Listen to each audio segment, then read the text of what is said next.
Got my eyes straight ahead, got my head in the game. With the red light on, I'm just waiting for the change. Keep my head down low.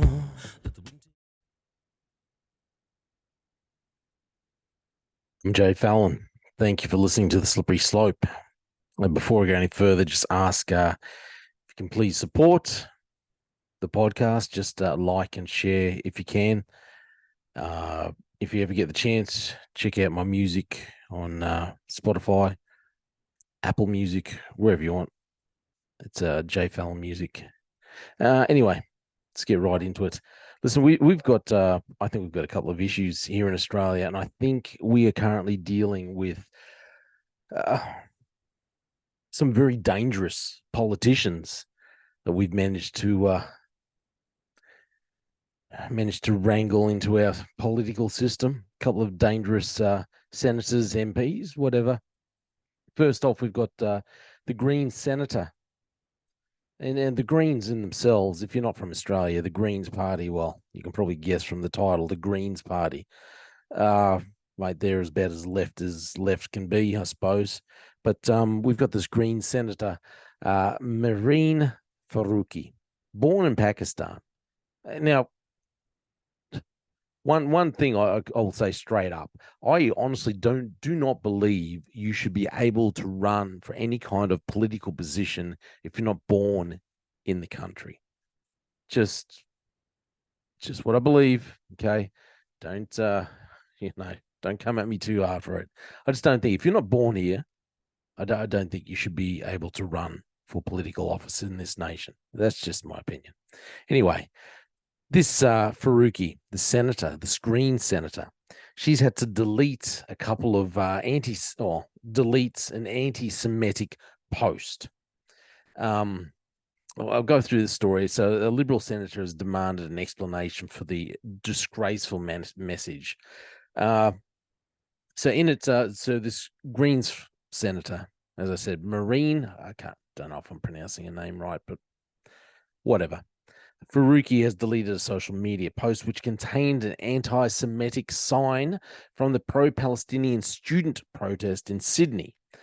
In the post, Senator Faruqi is seen standing with 6 students who attended the march, 5 of whom are holding handmade placards. These were all students who, instead of going to school or wherever they're supposed to be doing, thought, well, hey, let's go and protest on behalf of Palestine. So while 4 of the signs bear messages of support for Palestine, the 5th instead depicts a figure placing an Israeli flag into a trash bin alongside the words, "Keep the world clean." Yeah. So the New South Wales senator had captured the post, "Courageous students will lead the way for justice for Palestine, even when the Labor government won't." I'll bring it all up here so you can have a look. I just, absolutely disgraceful, to be honest. Here you go. "Keep the world clean. Courageous students will lead the way," she said. So Senator Faruqi was contacted for comment on the picture, which was deleted shortly after it was first posted on that Friday. Here she is here. If you can see this photo, I'll zoom in a bit so you can check it out. Standing in our parliament, the Palestinian scarf, that headdress wrapped around her shoulders. This is, like I said, Pakistani born. Standing with her fist raised up in solidarity. Here it is, the other picture here, and this is the this is the young girl in question. All these girls dressed in school uniform should be at school. Instead, they're out protesting on behalf of Palestine. They've don't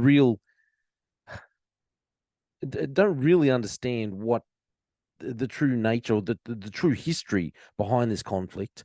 Obviously, they must just overlook or think maybe they just believe that the slaughter of over 1,000 Jews, Israeli people, was justified, completely justified. But here is the offending placard there: "Keep the world clean," and a picture of someone throwing the Israeli flag into the bin.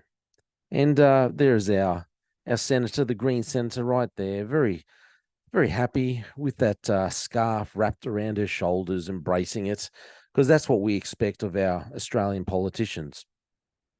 So yeah, so in the post anyway. So responding to the post, Shadow Education Minister Sarah Henderson told Sky News the Green senator must unreservedly apologise for contributing to the spread of anti-Semitic content.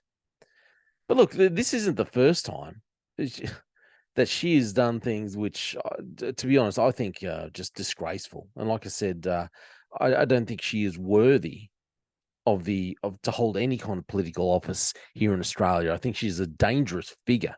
I think the Greens themselves are dangerous enough with some of the rhetoric that they preach, that they believe, and she just makes it even worse. But let's look at what else she had to say. This came up on the death of Queen Elizabeth. Okay, and here she is. This headline here, unhinged and insensitive. The Green senator, Mehreen Faruqi, slammed over appalling tweet claiming Queen led racist empire. In a social media post just hours after Her Majesty's death was announced, Ms. Faruqi said she can't mourn the leader of a racist empire built on stolen lives, land, and wealth of colonized people. I don't want to focus too much more on her. She, like I said, I do have an issue with people who come here, not even born here, barely spend any of their adulthood, let alone forget about spending any of their childhood here, but come here as adults late in their adult life and decide that they can go and run in our political system. I don't think it's right. I think you need to be born in this country. If you really want to have a say in our political system, you need to be from this nation. Anyway, but someone else who I don't agree with, this person, I really have an issue with her. I calls herself an Indigenous leader representing Indigenous people in this great land of ours. I'll say she does not represent any Indigenous people I know. No one. Okay. Anyway, I can't say much else about it. But again, here we have a political, and she's former Greens. I'm talking about independent senator now, because she quit the Greens. She used the Greens to get into politics, and now she's out. But Lydia Thorpe, who is probably one of the most hateful politicians you'll ever hear, unfortunately. But I'm going to listen to what she's saying here about about Palestine and how she is standing in solidarity with Palestine. But anyway, look, here she is standing here. She's giving a talk, giving a little speech in Parliament. She's got the Palestinian, that scarf wrapped around her. This is, I think, the same kind of scarf that Yasser Arafat, I think it was the one that really made it famous. But let's listen to what she has to say. Again, this is an Australian, proclaims to be Indigenous, an Australian politician. Senator Thorpe. Thank you, Acting Deputy President. I rise to speak about Palestine by sharing some words from Palestinian Australian Dr. Samar Sabawi, award-winning playwright, scholar, commentator and poet. The Australian government failed to condemn Israel, even when, in the first 6 weeks, almost 15,000 people were killed, over 6,000 children, and these figures are expected to go up drastically if and when Palestinians will be allowed to reach their loved ones who remain under the rubble and to count their dead and bury them. But despite all of this, Palestinians still cling to hope, because it turns out the world is not as blind as most politicians would have us believe. It turns out humanity is shining gloriously from sea to sea. It turns out the Palestinian flag has been raised high, not only here in the settler colony, but by millions across the globe. It turns out our message of justice and freedom is resonating from Mexico to Cairo to New York and to every major city. It turns out people want justice and hope. It turns out when you silence our voices, our message is amplified by millions, sang in sports auditoriums, chanted in rallies, shouted in the halls of power. It turns out we, the people, have the power, and this is the most precious light we need to hold on to. There is nothing more moral than resistance to evil and genocide. We have resisted for 75 years, and we are not stopping now. So when she says that they've resisted for 75 years, Israel has been a nation for 75 years, since 1948. They haven't resisted for 75 years, okay? The British, well, I won't go into the whole history, but, okay, basically the land was given back to Israel because this was the area where Israel was originally formed several thousand years ago. However, since the very first day that Israel was reformed, the people in that area, all the Arab nations gathered around and attacked it from the very first day. Their desire was the complete annihilation and destruction of the nation of Israel and of the Jewish people. That's what they want. They're not resisting anything, not resisting a thing. They're trying to kill everyone. She talks about all the deaths that have occurred. She completely overlooks the 1,000 people who were butchered, which started this whole conflict, started it.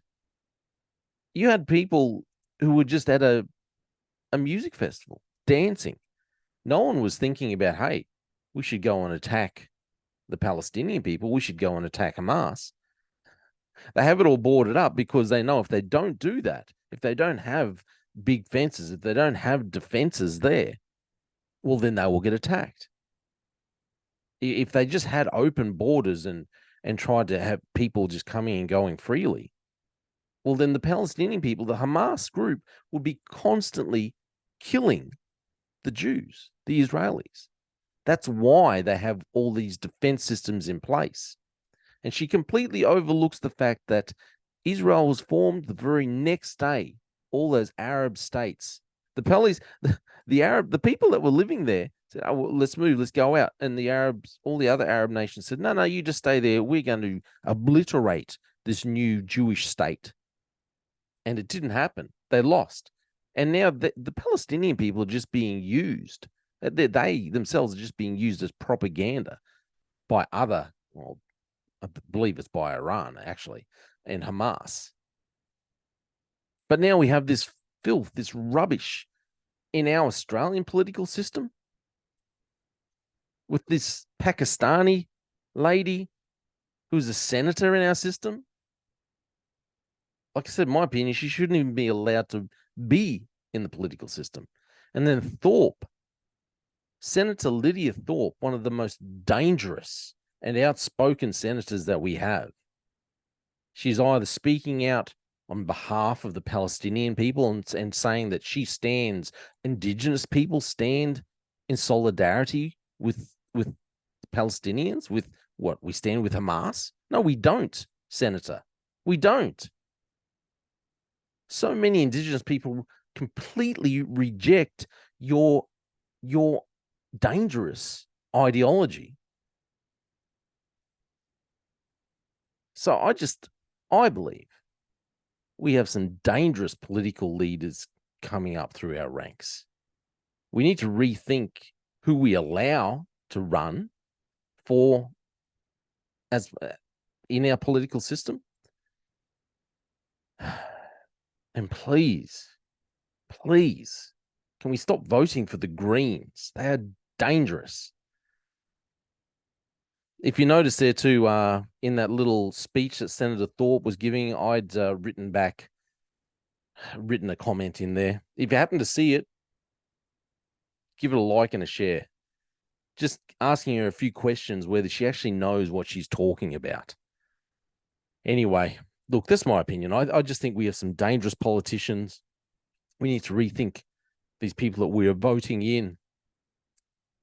For some reason, some very dangerous ladies in our political system that need to be voted out. That's my opinion. And guess what? I'm not speaking on behalf of all Indigenous people. It's just my opinion. You let me know what you think. I'm Jay Fallon. Thank you for listening to The Slippery Slope. They just fuel the desire that will take me